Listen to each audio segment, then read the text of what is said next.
아버지가 드디어 어제 텐트 사셨대. 진짜 캠핑 가고 싶으신가 봐. 얼마 전에 차도 바꾸시더니 진짜 하시려나 보네. 캠핑 그거 보통 힘든 게 아닐 텐데. 요즘 날씨도 너무 더워서 밖에 나가 있는 게 어른들한테 안 좋을 수도 있어. 몰라, 은퇴하시고 집에만 있으니까 심심하신 것 같은데. 원래 종종 낚시도 다니고 하셨으니까. 겸사겸사 캠핑에 취미 붙이시려는 것 같아. 그래, 적성에 맞으시면 다행이지 뭐. 나는 벌레 같은 거 싫어서 캠핑은 도저히 못하겠더라. 엄마 아버지는 우리랑 같이 가려고 하시는 것 같던데. 그래서 텐트도 엄청 비싼 거 사셨더라고. 이래저래 해서 텐트랑 옆에 따로 연장해서 붙이는 것까지 500 가까이 들었다고 하시던데. 뭐? 텐트가 500만 원? 뭐가 그렇게 비싸? 나야 모르지. 나도 캠핑 같은 거 한 번도 안 나가봤잖아. 근데 엄마 말로는 텐트가 엄청 크대. 그리고 캠핑용품은 아직 사지도 않아서 이래저래 사고 싶은 거 다 사면 1000만 원은 쓸 것 같다고 하시더라. 아니, 무슨 캠핑 가는데 1000만 원을 써? 아버님 원래 차박하신다고 차도 바꾸셨잖아. 크고 넓은 차 필요하다고 차값만 1억 넘게 쓰셨는데. 무슨 텐트를 또 그렇게 비싼 걸 사셨대? 몰라. 아무튼 그래서 우리도 같이 가자고 하시더라. 준비 다 되면 부르시겠대. 난 진짜 캠핑 갈 생각 없어. 평소에도 벌레라면 질색을 하는데. 캠핑 나가면 얼마나 많겠어? 이렇게 더운 날에 에어컨도 없는 밖에서 자고 싶지도 않고. 우리 아빠도 몇 번이나 가시겠어. 처음에 가자고 할 때 조금 분위기 맞춰드려. 가족들 다 데리고 고생 몇 번 해보면 캠핑 가자는 말 속 들어갈 거야. 나는 단 한 번도 가기 싫어. 그냥 당신이 아버님, 어머님 모시고 다녀와.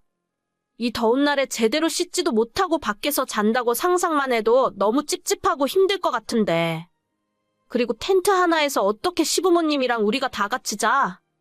그냥 두 분이 다녀오시라고 해. 그래서 텐트 엄청 넓은 거 샀다잖아. 정 좁고 힘들면 아빠 차에서 자면 돼. 그 차 뒤에 둘이 누워도 공간 남겠더라. 멀쩡한 집 놔두고 왜 그래야 하는지 모르겠네. 캠핑 가고 싶으면 좋아하는 사람들만 가면 될 거 아냐. 그런 데 가서 고기도 불에 구워 먹고 밤에 별도 보고 하는 거지. 너는 왜 그런 낭만이 없냐? 난 그냥 집에서 에어컨 바람 맞으면서 TV 보고 시원한 음료수 마시는 게 좋아. 제발 난 그냥 빼줘. 내가 평소 어머님 댁 가는 거 싫어하고 그런 적도 없잖아. 다 좋은데 캠핑은 진짜 못 가. 너 없으면 우리 엄마 아빠도 안 가려고 할 거야. 가족끼리 다 같이 움직여야 재미가 있는 거지. 와, 진짜 미치겠다.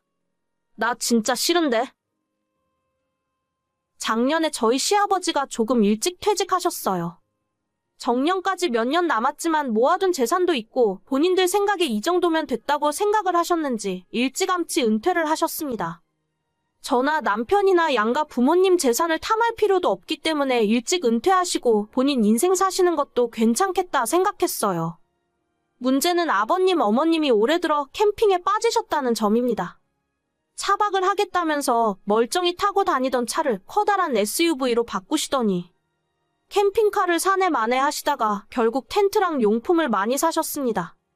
저희 부부와 같이 캠핑을 다니면서 즐기고 싶다 말씀을 하시는데 저는 정말 밖에서 자는 걸 싫어하는 사람입니다. 여행도 별로 안 좋아하고 애초에 내 집 놔두고 왜 밖에 나가서 자는지 모르겠어요. 벌레도 너무 싫고 밖에서 불편하게 음식 해먹는 것도 정말 이해가 안 갑니다. 캠핑 좋아하는 사람들 많다던데 좋아하는 사람들끼리만 다니면 되잖아요. 근데도 무조건 다 같이 가야 한답니다.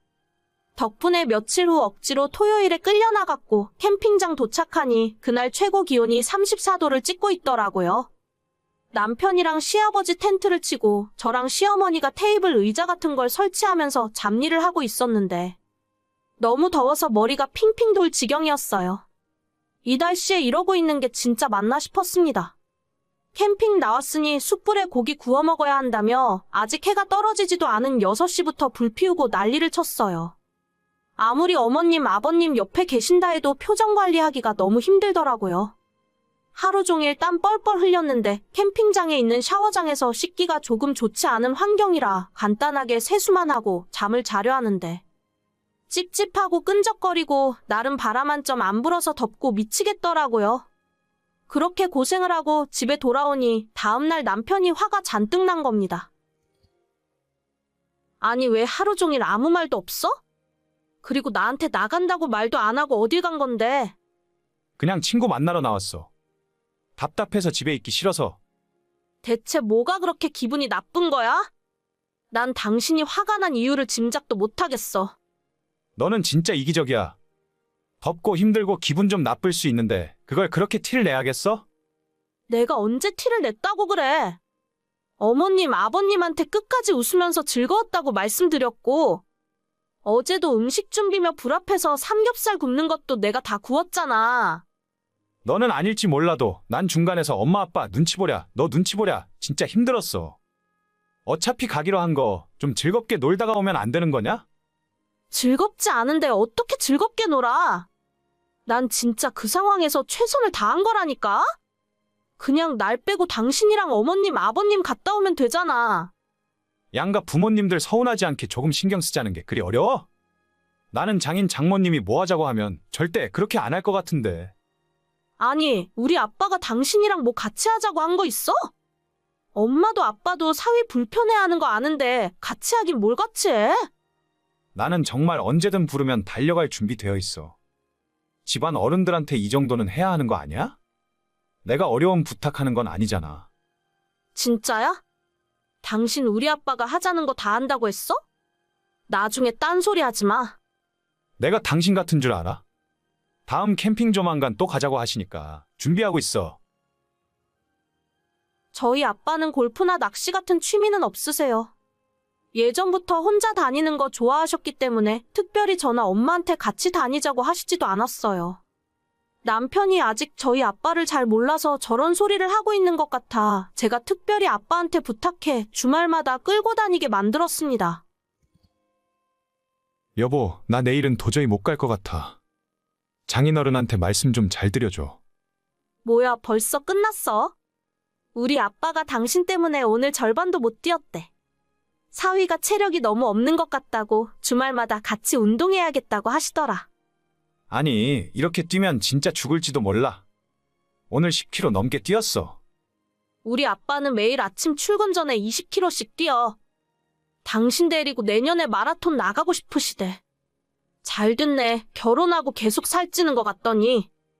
아빠랑 뛰다 보면 살도 빠지고 건강도 챙기고 일석이조일 거야. 내가 당신한테 캠핑 가자고 안 할 테니까 장인어른한테 말 좀 잘해봐. 내일도 또 새벽 6시에 보자고 하시던데 나 그때 절대 못 일어나. 왜? 난 캠핑 좋던데. 또 가. 하루는 캠핑 가고 하루는 당신이 우리 아빠랑 마라톤 하면 되겠네. 여보, 내가 진짜 잘못했어. 다신 안 그럴게. 저희 아빠 취미는 마라톤이에요. 마라톤 대회 완주만 수십 번을 하셨고 지금도 매일 아침 일찍 일어나 달리기로 하루를 시작하십니다. 사나이가 말을 한 번 했으면 책임을 져야지. 적어도 10번은 우리 아빠랑 같이 뛰어야 하지 않겠어요? 남편이 걸레짝이 된 상태로 집에 돌아와서 더는 못 뛰겠다고 하는데 일단 저는 모르는 척하고 있기로 했습니다. 뼈저리게 당해봐야 다시는 저한테 시부모님 모시고 캠핑 가자는 소리를 안 하겠죠.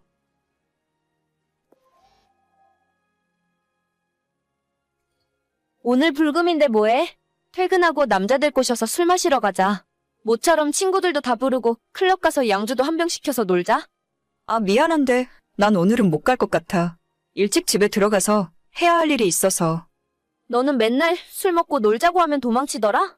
우리랑 노는 게 싫어? 아니야, 그런 건 아니고 나 요즘 퇴근하고 부업하는 게 있어서 그래. 내일까지 작업 마감해서 보내줘야 하는데 시간이 너무 모자라. 오늘은 그냥 너희들끼리 재미있게 놀고 나는 다음에 보자. 너 요즘 은근히 얼굴 보기 힘든 거 알아? 돈도 적당히 벌어야지. 다 놀고 즐기면서 사는 건데. 미안해. 이번에는 진짜 부업 때문에 어쩔 수가 없어.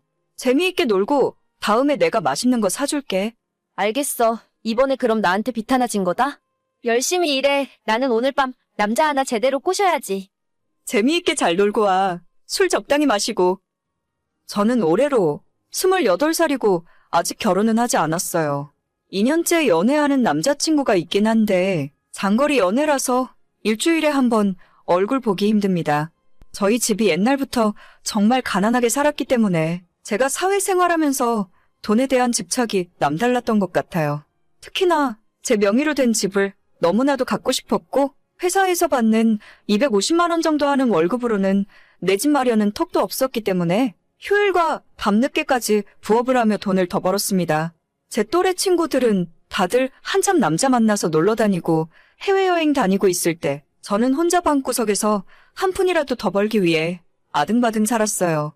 오늘 이야기할 저 친구도 제 고교 동창 중에 한 명인데 생긴 것도 예쁘고 남자한테 인기도 많아서 노는 것 자체를 좋아하더라고요. 10년 넘게 친구 사이라서 아직도 연락하고 종종 만나서 얼굴도 보고 있긴 하지만 저랑은 성격이 너무 달라서 불편한 점도 많이 있었습니다. 저는 한 푼이 아쉽고 돈 모으려고 악착같이 살았는데 이 친구는 저랑 비슷하게 돈 벌면서도 화끈하게 쓰는 모습이 어느 때는 부럽다는 생각까지 들더라고요. 야, 우리 다음 달 연휴에 3박 4일로 일본 여행 가기로 했는데 너 해외여행 한 번도 안 가봤다면서? 회비 50만 원씩만 내고 너도 같이 가자. 가서 먹고 쓰는 돈은 각자 알아서 가져오고 50만 원이면 비행기 티켓이랑 숙소 정도는 다 해결할 수 있을 것 같아. 이런 기회도 없어. 너도 같이 갈 거지? 나는 이번에는 좀 힘들 것 같아. 그냥 너희들끼리 가서 재미있게 놀다 와. 50만 원이 아까워서 그래? 해외여행 가는데 50만 원이면 완전 거저야. 너 그렇게 평생 일만 하다가 한번 즐겨보지도 못하고 재미없게 늙을 거야. 이번에 친구들끼리 넷이서 가면 정말 재미있을 텐데 너도 같이 가자. 미안해. 나 진짜 이번만큼은 좀 곤란할 것 같아. 내가 재작년에 청약 당첨돼서 분양받은 아파트가 있는데 그거 잔금을 올해 말까지는 모아야 하거든. 나도 너희들이랑 같이 놀러 가고 싶은데 사정이 여의치가 않아. 진짜 미안해. 진짜 너랑 놀기 참 힘들다. 집 하나 샀다고 유세 떠는 것도 아니고 너 20대 때 일만 하고 돈만 벌면 나중에 엄청 후회할 거야. 지금 이 순간은 다시 돌아오지 않는다니까? 그래, 나도 그거 아는데 지금은 진짜 돈 한 푼이 너무 아쉬운 상황이라서 너도 우리 집안 사정 알잖아. 부모님이 도와주지도 못한다는 거. 너만 그러니? 원래 다들 그러고 살아. 우리 집도 사정 어렵지만 그래도 이렇게 즐겁게 사니까 좋잖아. 너도 좀 즐기고 살아라 이제. 여행도 좀 다니고 주말엔 남자들이랑 술도 마시고. 내 남자친구가 그런 거 엄청 싫어해. 아무튼 여행 재미있게 다녀와. 나도 같이 놀러 가고 싶은데 도저히 안 될 것 같아. 미안해.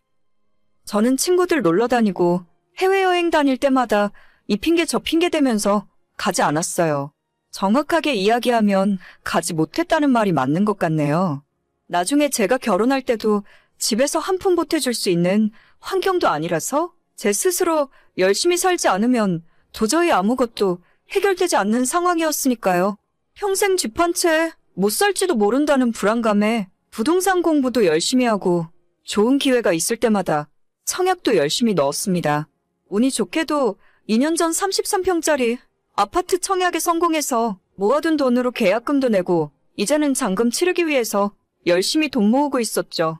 제가 가진 돈이 아직은 별로 없고 제 월급으로는 대출금 갚기도 힘들기 때문에 그 집에 직접 들어가서 살 수는 없는 상황이에요. 일단 전세를 놓고 잔금만 치른 후에 2년 후쯤이면 저도 결혼을 생각할 때니까 그때 가서 남자친구랑 살림을 합치고 저희가 그 집에 들어가서 살 생각이었죠. 비록 제 돈이 절반도 안 들어갔지만 20대 내내 노력하고 아껴서 번 돈을 통째로 쏟아부었어요. 남들 놀 때 못 놀고 해외여행 갈 때도 저는 집에서 부업을 하며 보냈었죠. 힘들지 않았다고 하면 거짓말이지만 제가 노력해서 이 나이에 내 집을 가질 수 있다는 것이 너무 뿌듯하고 한편으로는 자랑스러웠어요. 분양가로 4억이 좀 넘는 집이었고 지금 이 동네 시세를 생각해보자면 그 사이에 주변 아파트 가격이 거의 2배는 올라서 제 집도 많이 오르고 큰돈 번 기분이었죠.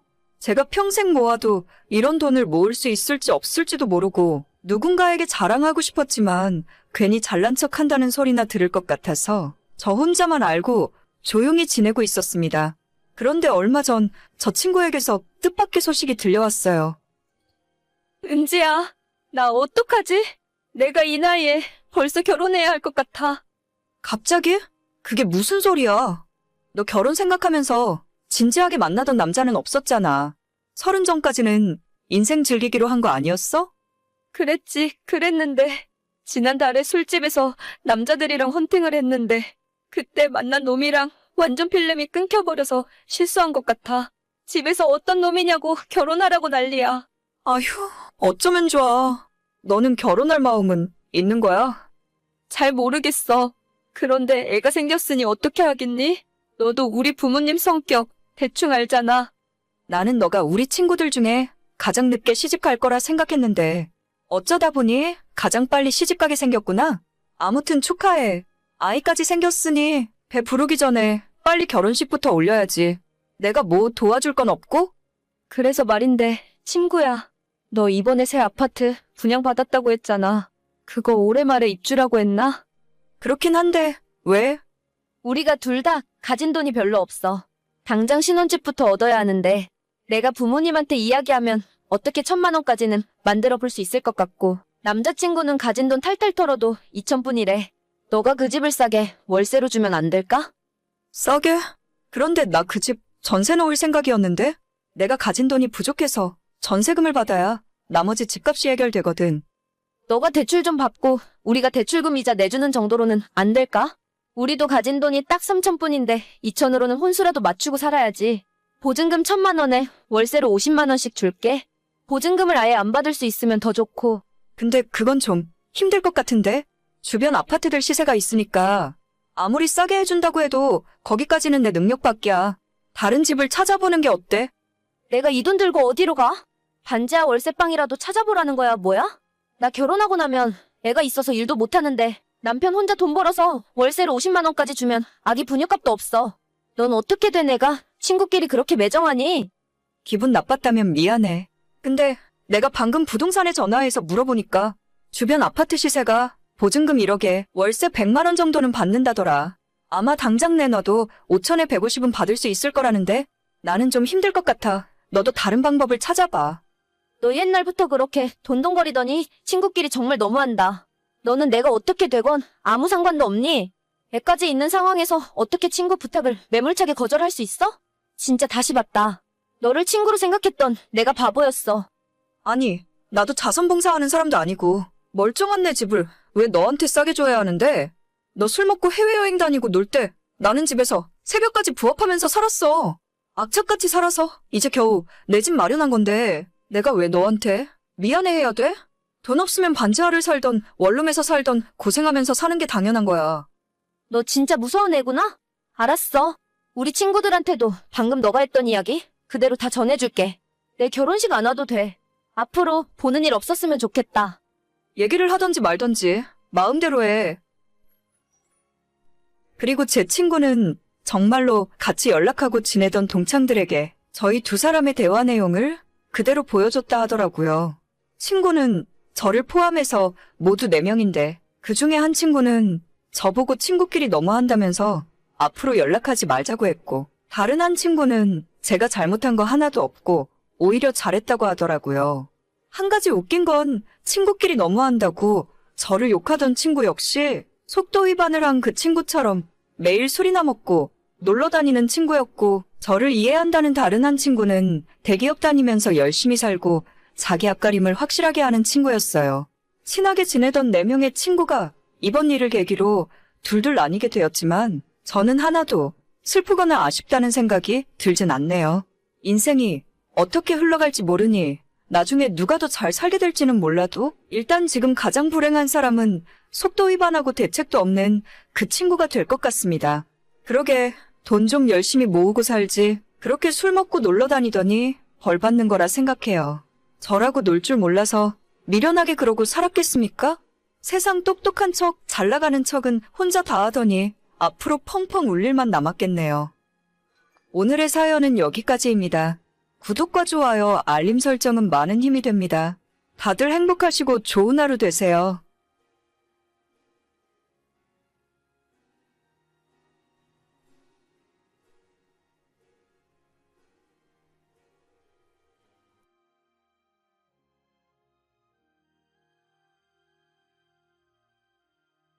이영재 씨 와이프 되시는 분이시죠? 네, 맞는데 누구시죠? 이영재 씨 아이를 갖게 된 사람이에요. 네? 그게 무슨 말이죠? 그쪽이랑 이혼하고 저랑 살겠다고 하네요. 어차피 아이도 없으신데 빠르게 도장 찍어주세요. 알겠어요. 일단 갈 때는 가더라도 받을 건 다 받고 가야겠네요. 위자료나 톡톡히 준비해놔. 벌써 1년 전 일이네요. 저는 작년에 2년 동안의 결혼 생활을 끝내고 남편과 긴 소송 끝에 이혼하게 되었습니다. 남편은 저 몰래 회사에서 바람을 피우고 있었고 결국 그 사람과의 사이에서 아이까지 생겨 이혼을 요구하더라고요. 처음엔 이 상황이 믿기지 않았고 꿈만 같았습니다. 여자로서 수치심도 들고 내가 뭘 잘못해서 쫓겨나야 하는지 하염없이 눈물만 흘렀어요. 끝까지 저한테 사과 한마디 없는 남편은 상간녀가 저한테 연락해오던 그날 이후부터 더 이상 집에 들어오지 않았고 아마도 상간녀와 함께 살림을 차리고 사는 것 같았습니다. 시댁은 애초에 자기 아들 말이라면 껌뻑 죽는 분들인데다 아이 문제 때문에 한참 마찰을 겪던 시기였기 때문에 상간녀가 아이까지 생긴 이상 저는 완전 찬밥 신세였죠. 처음에는 창피해서 친정의 말도 제대로 못했는데 일주일 가까이 지나서 어렵사리 친정엄마에게 이야기를 꺼냈더니 너 지금 거기서 뭐하고 있냐고 당장 정리하고 들어오라고 하셔서 바로 이혼 절차를 진행하게 되었습니다. 대놓고 저를 기만하고 바람을 핀 것도 모자라 상간녀와 애까지 생긴 이 마당에 제가 곱게 도장 찍고 나가줄 이유는 전혀 없었고 남편과 겨우 2년 살았지만 재산분할과 양쪽 바람 피운 두 놈들에게 위자료까지 톡톡히 청구했어요. 야, 너 끝까지 이럴 거야? 옛날 같았으면 애 안 낳는다고 했을 때 진작 소방 맞고 집에서 쫓겨났어. 마지막까지 추잡하게 굴지 말고 빨리 도장 찍고 사라져. 제가 왜요, 어머니? 제가 언제 애 안 낳겠다고 한 적 있어요? 지금은 상황이 여유가 없으니까 딱 2년만 더 있다가 갖겠다고 말씀드렸잖아요. 그게 어디 네 마음대로 되는 일이니? 2년 후면 너도 나이가 34인데 그때 가서 애를 낳을 수 있을지 없을지 네가 어떻게 장담해? 됐으니까 어디 너 하고 싶은 대로 해봐. 네가 달라는 그 돈 받을 수 있나 어디 두고 보자. 하지만 심호의 바램과는 달리 법은 당연히 제 편이었고 저와 저희 쪽 변호사가 요구했던 금액대로 다 보상을 받고 나올 수 있었어요. 남편의 상간녀는 27살에 사회생활 시작한 지 얼마 안 된 상황이었기 때문에 제가 달라고 했던 위자료 3천만 원을 준비하기 힘들었을 거예요. 나중에 듣기로는 전부 시댁에서 내줬다고 하던데 그만큼 손주가 급하긴 급한 모양이었나 봅니다. 이혼한 마당이지만 전 남편 이야기를 하자면 아는 지인의 소개로 만났고 180이 훌쩍 넘는 훤칠한 키에 30대 중반이라곤 보이지 않을 정도로 깔끔한 동안의 얼굴이에요.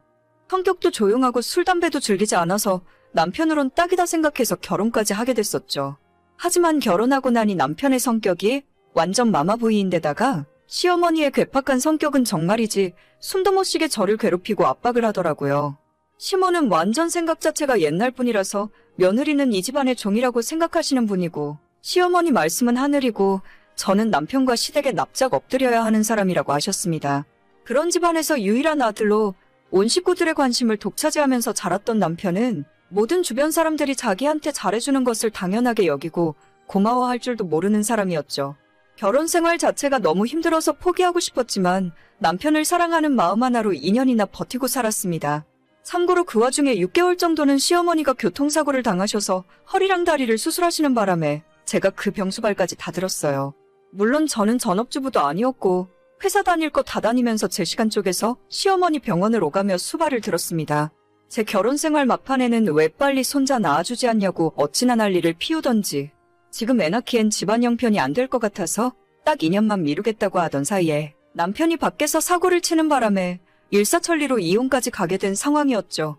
그리고 받을 거 다 받고 남편과 끝내 남남으로 갈라서게 되는 날 그 얄미운 상간녀에게 또다시 연락이 오더라고요. 어머, 죄송해요. 제가 뺏으려고 그런 건 아니었는데. 괜찮아요. 기왕 이렇게 된 거 그 집 며느리로 한번 잘 살아봐요.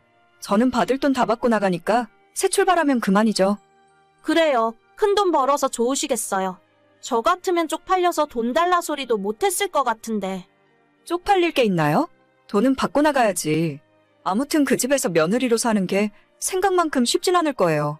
뭔가 조언이 필요하면 언제든지 물어봐요. 선배로서 이야기해줄 수 있는 건 해줄 테니까. 제 앞길은 제가 알아서 해요. 쫓겨나는 주제에 무슨 말이 그렇게 많아요. 그 못된 것이 끝까지 제 속을 긁으려고 하더라고요. 하지만 이미 이렇게 된 마당에 차라리 잘 됐다 싶었습니다. 처음에는 슬프고 힘들었지만 이젠 제 인생의 두 번째 기회라고 생각하고 당당하게 잘 지내는 모습을 보여주는 것이 복수하는 길이란 생각으로 더 잘 먹고 열심히 일하면서 잘 살고 있었죠. 물론 마음의 상처는 다 아물지 않아서 얼마 전까지도 전 남편 생각만 하면 화가 치밀어 오르고 심호만 생각하면 자다가도 치가 떨릴 지경이었습니다. 그 와중에 전 남편과 아이 낳고 행복하게 가정을 꾸리고 살고 있을 상간녀를 떠올리면 진짜 너무 분하고 억울해서 미치고 팔짝 뛸 지경이었죠.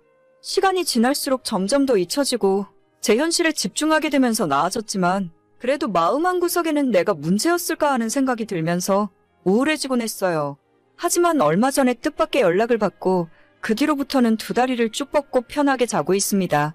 저는 이혼하고 난 뒤로는 친정에서 부모님들과 함께 지내는데 그날도 일찍 퇴근해서 부모님과 저녁 먹고 집 앞 공원에서 산책을 하고 돌아왔어요. 저녁 10시쯤 되어서 씻고 제 방 침대에 누워서 잘 준비를 하고 있는데 거의 1년 만에 반가운 이름이 제게 카톡을 보내더라고요. 언니, 잠깐 저랑 이야기 좀 할 수 있어요? 무슨 일이에요? 우리가 이렇게 카톡 주고받을 사이는 아닌 것 같은데. 이런 사람이랑 살면서 어떻게 2년 동안 버티고 살았어요? 나 진짜 미치겠어요. 어떡하면 좋아? 왜요? 무슨 일이라도 있어요? 아니, 애 낳고 난 뒤로 매일같이 시어머니가 우리 집에 있잖아요. 아침부터 저녁까지 하나하나 잔소리하고 힘들어 죽겠는데 그 와중에 새벽에 일어나서 남편 아침밥 해주라 하고 시댁에 뭔 일이 있을 때마다 불러서 일 시키는데 나 진짜 이러다 미치겠어요. 내가 그때 경고했잖아요. 그 집안 며느리 생활 쉽지 않을 거라고. 진짜 이 정도일 줄은 저도 몰랐죠. 남편은 자기 엄마 말이라면 무조건 맞는 말이라 하고 저는 이 집안에서 숨도 제대로 못 쉬고 살아요. 애가 아직 돌도 안 지났는데 이혼할 수도 없고 진짜 어쩌면 좋아요. 그쪽이 선택한 길이니까 한번 잘해봐요. 혹시 알아요? 살다 보면 적응해서 즐기면서 살게 될지. 언니가 그냥 이 집에 다시 들어와서 살면 안 돼요. 나 진짜 미치겠어. 어쩌면 좋아. 전 남편도 아니라 상간녀에게 다시 연락을 받을 줄은 꿈에도 몰랐습니다. 연락 끊고 난 뒤에 침대에 가만 누워서 생각을 해봤는데 기분이 나쁘다기보다는 너무 웃기고 통쾌한 기분이 계속 들더라고요. 지옥 불구덩이에 자기 발로 걸어 들어오는 줄도 모르고 끝까지 기고만장해서 저를 놀리던 그 모습과 1년 후에 지금의 모습이 비교되면서 더 즐거웠습니다. 저는 그 집안에서 더 더럽고 험한 꼴까지 다 보고 이혼했어요.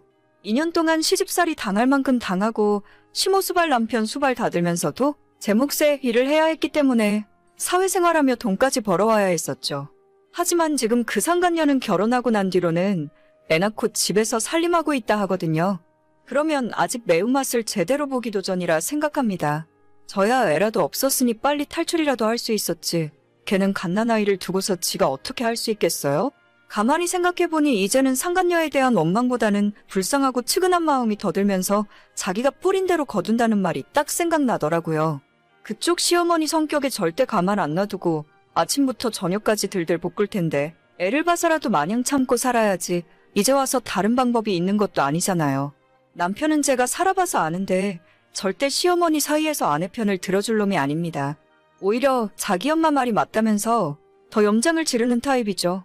오죽했으면 이혼한 전 와이프한테 카톡까지 보냈을까 싶은 마음이지만 안타깝게도 제가 도와줄 수 있는 건 전혀 없는 것 같네요. 그때 상간녀가 아이를 갖지 않았다면 지금까지도 저는 남편이 바람피는 줄도 모르고 그 집에서 욕먹어가며 며느리 노릇하고 있지 않았을까요? 평생 비슷비슷한 놈들끼리 얼굴 붉히면서 지지고 볶고 행복하게 살았으면 좋겠어요. 저도 이제는 두 발 쭉 뻗고 사이다를 마신 기분으로 살아갈 수 있을 것 같습니다. 이젠 너무 고마운 마음뿐이고 선물처럼 얻게 된 두 번째 인생을 충실하게 살아야겠어요. 오늘의 사연은 여기까지입니다. 구독과 좋아요, 알림 설정은 정말 많은 힘이 됩니다. 다들 행복하시고 좋은 하루 되세요.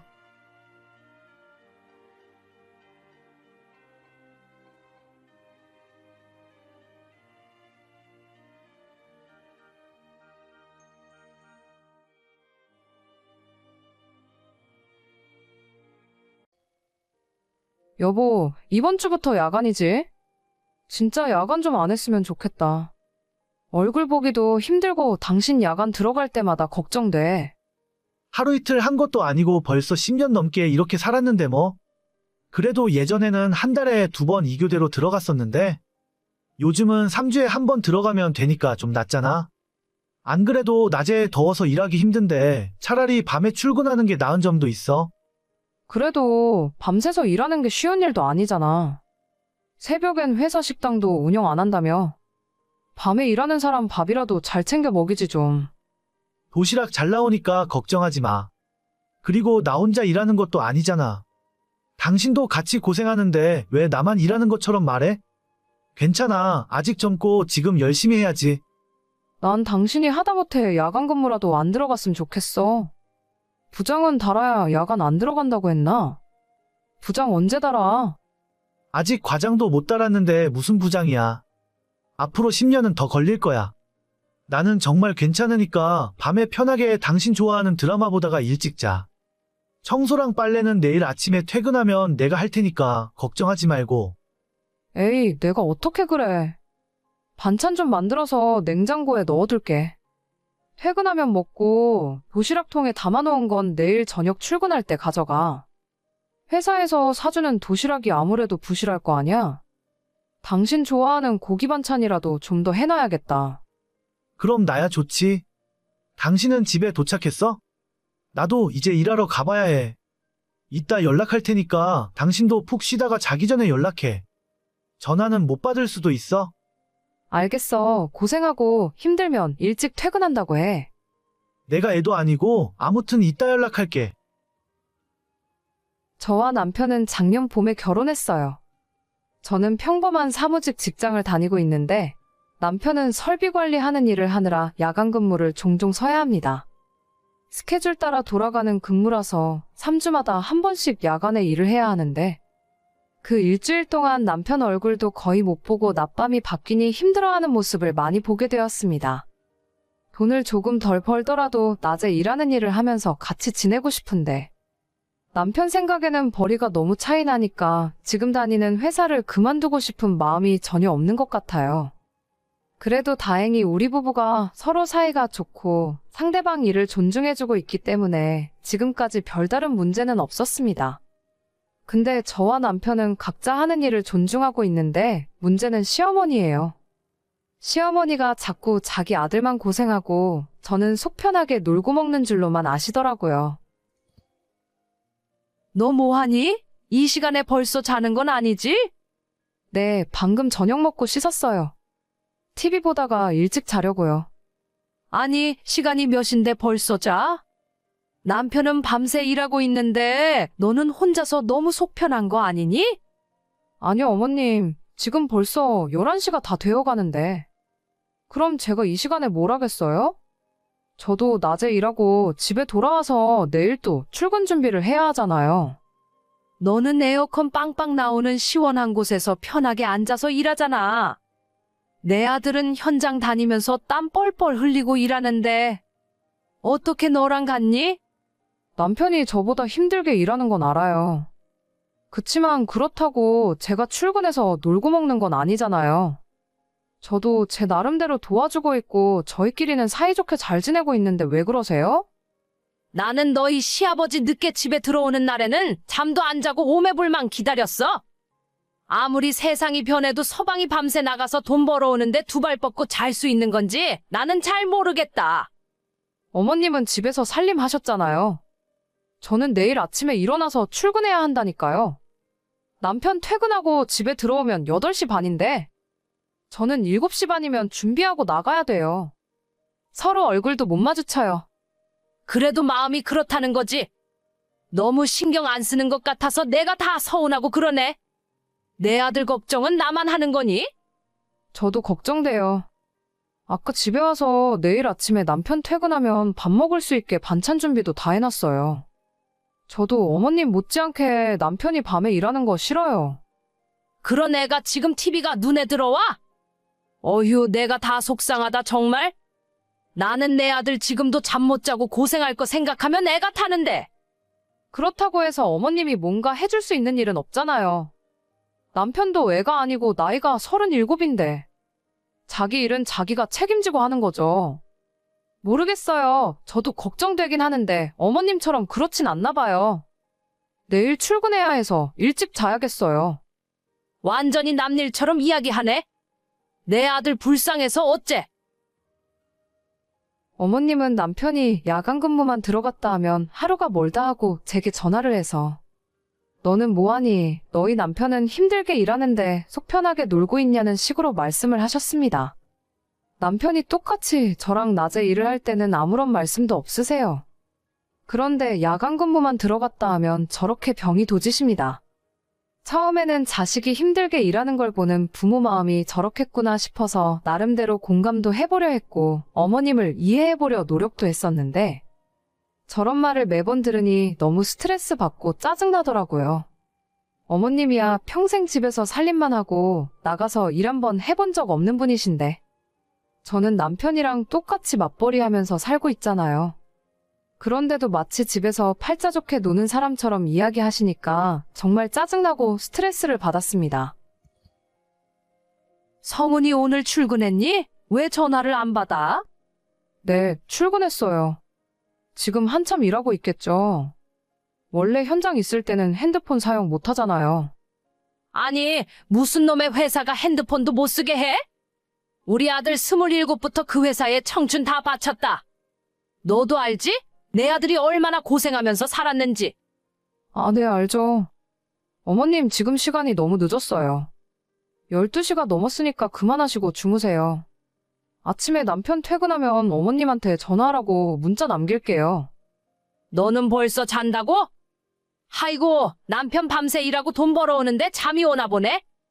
나는 내 아들 고생하는 거 생각만 하면 잠은커녕 편하게 눕지도 못하겠다. 그럼 어머님은 밤새 그러고 계세요. 저는 이제 자야 돼요. 아침에 6시에 일어나려면 지금 자야 하거든요. 너는 서방 걱정도 안 되냐? 내 전화도 안 받는 걸 보면 너도 연락 안 될 거 아냐? 네 서방이 뭐 하고 있는지 다쳤는지 어쨌는지도 모르는데 잠이 오냐고? 원래 일하는 날에 연락하기 힘들잖아요. 저도 출근하면 핸드폰 잘 못 봐요. 전 그렇게 걱정되시면 어머님이 남편 회사로 찾아가 보세요. 이거 말하는 꼬라지 좀 봐.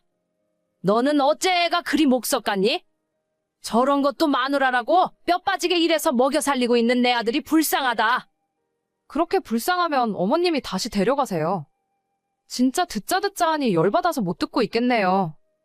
일을 남편 혼자 하는 것도 아닌데 진짜 왜 그러세요? 뭐라고? 데려가라고? 네, 데려가서 어머님 평생 품에 끼고 사세요. 그렇게 남주기 아까운데 장가는 왜 보내셨대요? 남편 야간 일하는 게 싫으시면 그냥 일 그만두고 집에서 쉬게 하면서 어머님이 용돈 주면 되잖아요. 남들도 다 그 정도는 고생하고 살아요. 아니, 너 말이면 다 하는 줄 알아? 편하게 사무실에서 놀고 먹는 애가 고생은 무슨 고생을 한다고? 제가 사무실에서 놀고 먹으면 어머님은 평생 집에서 밥이나 축 내고 사셨어요? 진짜 어머님 때문에 힘들어요. 남편이랑 잘 지내다가도 어머님이 한번 이러시면 그냥 다 끝내고 싶다니까요? 너는 결혼이 애들 장난이야? 내가 뭐라고 잔소리 좀 했기로써니 끝내내 만에 그런 말이 어떻게 입에서 나와? 제가 못할 것 같으세요? 앞으로 한 번만 더 쓸데없는 말씀하시면 바로 짐 싸서 친정 갈 거예요. 뒷일은 어머님이 다 수습하세요. 아니 대체 무슨 말을 못하겠네? 내가 뭘 어쨌다고 이러는 건지 원. 남편이랑 헤어질 생각은 추호도 없었지만 어머님 잔소리는 더 듣고 있기 힘들었어요. 다음날 남편에게 어머님 때문에 스트레스 받아서 힘들다 이야기했고 남편이 시어머니한테 강하게 경고한 것 같더라고요. 그 뒤로 지금까지 어머님으로부터 연락받은 적은 없습니다. 자기 아들이 하는 일이 아무리 힘들어 보여도 그걸 저한테 이딴 식으로 말씀하시면 안 되는 거죠. 저라고 집에서 놀고 먹는 사람이 아니잖아요. 아무튼 저는 마지막 경고를 했고 또 한 번 쓸데없는 소리를 하시면 그때는 어머님 안 보고 살 겁니다. 제가 이런 소리까지 듣고 참으면서 살 이유는 없거든요. 효정아, 너 지금 어디야? 나는 회사에서 일하고 있지. 왜? 나랑 비슷한 사람이라도 봤어? 아니, 그게 아니고. 아니야, 내가 사람을 잘못 본 것 같아. 에이, 뭐야, 싱겁게. 난 괜찮으니까 이야기해봐. 그러면 내가 하는 이야기 오해하지 말고 걸러서 들어. 내가 오늘 월차 내고 우리 딸이랑 같이 강화도에 놀러 왔거든? 근데 평일 이 시간에 너 남편이 다른 사람이랑 같이 여기 있는 거야. 내 남편이? 에이, 너가 사람 잘못 봤겠지. 지금 회사에서 한참 일하고 있을 텐데. 무슨 소리야? 아니, 나도 잘못 본 줄 알았지. 그런데 그 두 사람이 차에 타고 가는데 그 차도 네 남편 차가 맞더라고. 가만히 있어봐. 내가 혹시 몰라서 사진 한 장 찍은 거 있는데 전화 끊으면 사진 바로 보내줄게. 그래? 그럼 일단 사진부터 보내봐. 그렇게 확인한 사진은 정말 빼도 박도 못하는 저희 남편이 맞더라고요. 같이 있는 사람은 20대 중반 정도로 보이는 젊은 여자였고, 직장 동료라고 보기에는 팔짱을 끼고 다정하게 걷는 모습에서 보통 사이가 아니라고 생각했습니다. 이걸 그냥 참고 넘어가기에는 제 친구까지 알아버린 이상 절대로 가만둘 수 없었고, 집에 돌아온 남편에게 친구가 보내준 사진을 들이밀면서 이게 대체 어떻게 된 일인지 제대로 해명을 하라고 했죠. 하지만 남편은 해명 대신 침묵을 선택했고, 제가 아무리 화를 내고 소리를 질러봤자 아무런 대답도 돌아오지 않았습니다. 제 앞에서 한마디도 하지 않은 남편은 다음날 출근하고 난 뒤에 카톡으로 제게 이혼하자는 말을 하더라고요. 당신이 본 게 맞아. 우리 진지하게 만나는 사이고 위자료나 재산 분할도 다 해줄 테니까 하루라도 빨리 이혼해줘. 어차피 당신이 알게 된 이상 앞으로 결혼 생활 길게 끄는 건 아무 의미 없잖아. 어떻게 나한테 이럴 수가 있어? 우리가 결혼한 지 얼마나 됐다고? 그 부분에 대해서는 내가 할 말이 없다. 진심으로 너한테 미안하게 생각하고 내가 맞춰줄 수 있는 건 최대한 맞춰줄 테니까 이쯤에서 조용히 마무리하자. 여기저기 시끄러워지는 건 원치 않아. 너가 나한테 어떻게 맞춰줄 수 있는데? 나랑 결혼하고 아직 2년도 안 됐어. 너 걔랑 언제부터 만나는 사이였는데? 작년에 우리 회사에 들어온 신입사원이야. 당신이 생각하는 것처럼 오래된 것도 아니고 같이 일하다 보니 호감이 생긴 거지. 아무튼 최대한 빠르게 마무리하자. 장모님 건강도 안 좋으신데 시끄럽게 해봤자 서로 좋을 것 없잖아. 너 진짜 비열한 인간이구나? 그렇게 저는 남편과 이혼을 하게 되었습니다. 우리가 결혼한 지 2년밖에 안 된 상황이라 재산 분할은 마땅히 받아 나올 것이 별로 없더라고요. 남편과 그 상간녀에게 위자료 2천만 원씩 받고 부부가 같이 적금을 들고 있던 3천만 원짜리 통장을 받아 나오는 걸로 싱겁게 이혼은 마무리되었어요. 저를 쫓아낸 남편은 얼마 지나지 않아 저랑 같이 살던 신혼집에서 그 여자와 살림을 차리고 같이 산다는 소식까지 들려오더라고요. 당시에는 너무나도 힘들고 대체 내가 뭐가 못나서 남편 뺏기고 살던 신혼집까지 다른 여자에게 내주고 쫓겨났을까 자괴감이 들었습니다. 저희 부모님 얼굴 보는 것도 죄송스러운 마음이 들어서 한동안 친정에도 내려가지 않았어요. 하지만 그게 벌써 3년도 더 지난 일이고 이제는 전 남편의 존재는 다 잊은 채 저는 저대로 열심히 살고 있어요. 이혼하는 과정에서 너무나 큰 배신감이 들어서 다시는 남자를 만나지 않겠다고 다짐했지만 작년 봄부터 제게 관심을 갖고 먼저 다가오는 사람이 있었습니다. 그 사람의 마음은 진작 알고 있었고 참 좋은 사람이라는 것도 알았지만 제가 이혼녀라는 생각 때문에 모른 척하면서 도망치고 있었어요. 하지만 어느 날 우리 회사 앞에서 기다리고 있다가 퇴근하는 저를 붙들고 같이 커피라도 하면서 이야기를 하자는 남자의 말을 도저히 거절할 수 없었고 카페에 앉자마자 제가 가장 처음 했던 말은 나는 이혼녀니까 나한테 잘해주지 말라고 했습니다.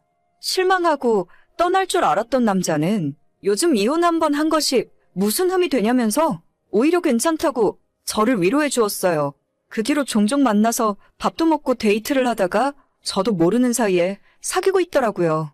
올해부터는 결혼 이야기도 나오기 시작해서 내년 봄에 결혼식을 예정하고 얼마 전 양가 상견례까지 다 마친 상황입니다. 청첩장에 쓸 스튜디오 사진을 찍기 위해서 요즘 남자친구와 함께 이리저리 알아보러 다니고 그 와중에 드레스도 고르게 되었는데 이 모든 과정이 마치 처음 결혼하는 것처럼 설레이고 너무 행복한 기분이 들더라고요. 그래서 제가 드레스 사진을 찍어서 제 카카오톡 프로필 사진으로 해놨었는데 그걸 보고 제 전 남편이 무려 3년 만에 연락을 해왔습니다. 너 뭐야? 이 드레스 사진은? 재혼하는 거야? 알 거 없잖아. 무슨 염치로 너가 나한테 연락을 하고 그래. 내가 너 차단 안 한 줄 몰랐네. 차단한다? 앞으로 연락하지 마. 아, 잠깐만. 아무리 우리가 이혼한 사이라지만 한때는 그래도 내가 너 남편이었어. 대체 너가 이혼한 지 얼마나 됐다고 벌써 재혼을 한다고 그러냐? 3년이면 요즘은 강산도 변해. 내가 재혼을 하던 말던 그게 너랑 무슨 상관이라고. 갑자기 연락해서 내 속을 뒤집어 놓냐? 아니, 나는 너가 걱정되니까 그렇지. 3년이면 나랑 이혼하고 얼마 만에 새로운 남자가 생긴 거야? 너도 진짜 애지간하다. 뭐가 그렇게 급해? 천천히 이것저것 따져가면서 만났어야지. 내일은 내가 알아서 해. 너가 왈가왈부할 일 아니니까 나한테 신경 꺼. 너나 그 어린 여자랑 잘 먹고 잘 살 일이지. 나한테 연락은 뭐하러 해. 진짜 차단할 테니까 앞으로 연락하지 마. 아니, 잠깐만. 내 말 좀 끝까지 들어봐. 걔랑은 딱 1년 만나고 헤어졌어. 어려서 말도 안 통하고 도무지 개념이 하나도 없더라고. 개념은 너가 더 없겠지. 그래서 이제 와서 뭘 어쩌려고 훈수질이야? 남자는 남자가 더 잘 보는 법이야. 그 남자 뭐 하는 놈인데?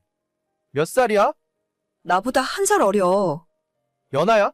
진짜 내가 어이가 없다. 너가 돈 좀 있는 줄 알고 접근하는 놈이야. 연하는 무슨? 꿈깨라, 꿈깨. 내가 충고하는데 너는 나처럼 4살, 5살 많은 푸근한 남자랑 만나야 해. 나도 연상 만나면 마음고생 안 하고 잘 살 줄 알았지. 근데 아니더라고. 나랑 결혼할 사람 우리 회사 거래처 직원이야. 야, 너네 회사도 코딱지만한데 무슨 거래처 직원이랑 만나냐? 밥 안 굶길 정도로 돈이나 벌어올 수 있대니? 너 그런 놈 만나면 평생 돈 없어서 애도 못 낳는다? 아니, 내가 말을 잘못했네? 정확하게 이야기하면 우리 거래처 사장 아들이야. 사장 아들? 그런 사람이 너를 왜? 나야 모르지. 너랑 살 때는 몰랐는데 은근히 나 좋다는 남자들이 많더라? 이혼하고 나니까 나한테 고백하는 사람들이 꽤 있었어. 이래저래 다 거절했는데 이 남자는 좀 다르더라고. 야, 너는 나 같은 사람을 만나야 해. 돈이 전부가 아니야. 어리고 돈 많은 놈은 밖에 나가서 딴짓하고 돌아다니게 마련이거든? 넌 늙고 돈도 없는데 왜 딴짓하고 싸돌아다녔냐? 걱정하지 마. 내가 1번 속지 2번 속겠니? 너나 네 앞가림 똑바로 하고 살아. 주제넘게 누가 누구한테 인생 충고를 한다고 그래? 진짜 차단할 테니까 앞으로 연락할 생각도 하지 마. 야, 잠깐만. 나랑 이야기 조금만 더 하자. 그렇게 저는 전 남편의 전화번호를 뒤늦게 차단했어요. 사실 이혼하고 나서 지금까지 연락 한 번 먼저 온 적 없습니다. 연락이 온 적이 없길래 차단된 줄 알았는데 정말 3년 동안 저를 한 번도 찾지 않은 사람이더라고요. 이제 와서 제가 웨딩드레스 입고 결혼하려고 하니까 뭐가 아쉬워서 연락했는지 모르겠어요. 있을 때나 잘하지. 저랑 결혼 생활할 때도 맨날 바쁘다는 핑계로 제대로 된 주말 데이트 한번 해준 적 없으면서 지금 생각해보면 그 시간에 다른 여자들 만나서 바람 피우고 다녔던 것 같아요. 걔가 똥을 끊지 제가 아는 사람만 한 명인 거지. 그 사이사이에 다른 여자들도 만나고 다니지 말란 법이 없겠더라고요. 옛날에는 남편이 키도 크고 잘생겨 보였는데 3년 만에 다시 남편의 사진을 찾아봤더니 눈빛도 음침하고 사람이 왜 이렇게 느끼하게 생겼는지 모르겠습니다. 저런 인간을 뭐가 좋다고 결혼까지 해서 같이 살았었는지. 한번 밑바닥 드러낸 사람이 그 성질이 쉽게 변하겠습니까? 당당하게 바람 피우고 이혼하자던 사람인데 아마도 저랑 이혼하고 젊은 여자랑 살림 차렸을 때도 밖에서 다른 여자들을 또 만나고 다녔을 거예요. 이제 나이가 40일 텐데 언제까지 그렇게 한심하게 살 수 있는지 멀리서 지켜보려고요. 사람은 고쳐 쓰는 거 아니고 제가 하늘이 두 쪽 나고 세상이 멸망해서 이 지구에 전 남편과 둘이 남게 된다면 그냥 혀를 콱 깨물어 버릴 겁니다. 신세 한 번 망치면 됐지 2번 망칠 필요는 없죠. 나이로 보나 외모로 보나 능력으로 보나 지금 제 남자친구가 훨씬 낫습니다. 야, 이 똥차야. 내가 아직도 너가 이혼하자고 하면 쩔쩔매던 그때의 나로 보이니? 너도 이제 젊은 나이가 아닌데 제발 철 좀 들어. 오늘의 사연은 여기까지입니다. 구독과 좋아요, 알림 설정은 많은 힘이 됩니다. 다들 행복하시고 좋은 하루 되세요.